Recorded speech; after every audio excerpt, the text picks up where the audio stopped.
ایران اب جھکے گا نہیں اور اب پیچھے ہٹے گا نہیں، بلکہ ظلم کے خلاف تہران کی بلند ہوتی آواز مزاحمت کا نیا باب اور امریکہ اور اسرائیل کے لیے بہت سخت پیغام ہے۔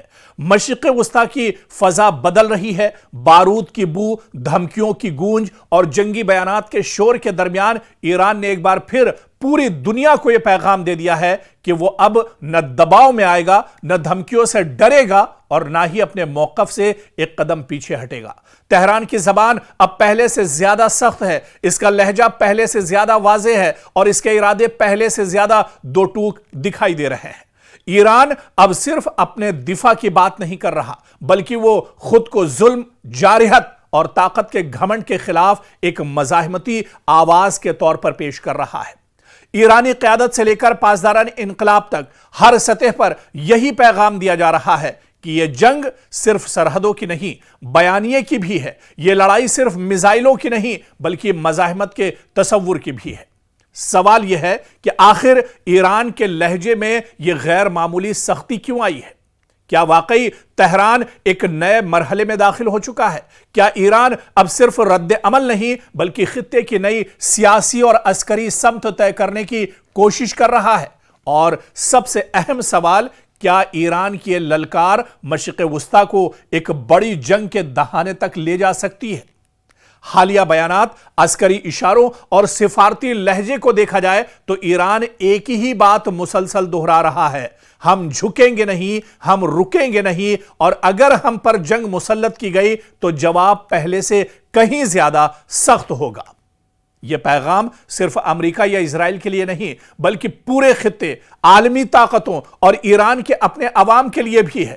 ایران دراصل یہ باور کرانا چاہتا ہے کہ وہ اب محض دفاعی پوزیشن میں کھڑا ملک نہیں بلکہ ایسا فریق ہے جو اپنے موقف کو نظریاتی، سیاسی اور عسکری تینوں سطح پر ثابت کرنے کے لیے تیار ہے۔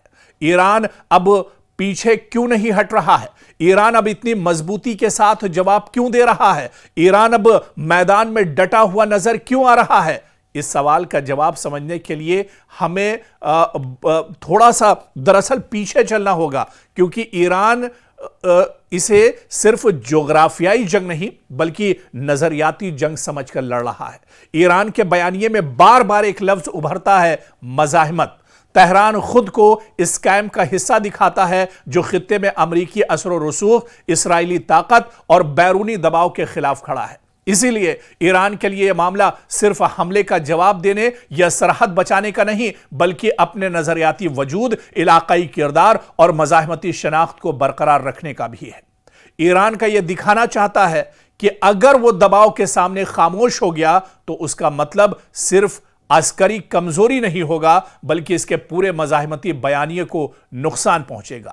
اسی لیے اب تہران کے الفاظ میں سختی اور رویے میں جارحانہ اعتماد دکھائی دے رہا ہے۔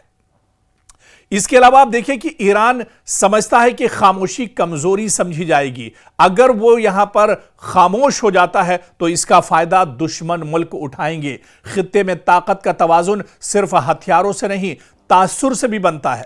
اگر ایران حملوں، پابندیوں یا دھمکیوں کے بعد خاموش رہتا تو اس کے حامی حلقوں، اتحادی گروپوں اور داخلی سیاسی ڈھانچے میں یہ پیغام جا سکتا تھا کہ ایران دباؤ برداشت تو کر رہا ہے مگر جواب دینے کی صلاحیت یا ہمت نہیں رکھتا۔ اسی لیے ایران کی موجودہ حکمت عملی میں ایک واضح عنصر ہے: خاموشی نہیں، اعلان پسپائی نہیں بلکہ مزاحمت۔ اور اسی وجہ سے ایران لگاتار میدان میں ڈٹا ہوا ہے، ایران لگاتار مزاحمت کر رہا ہے، ایران لگاتار دشمن کے سامنے ڈٹا ہوا ہے۔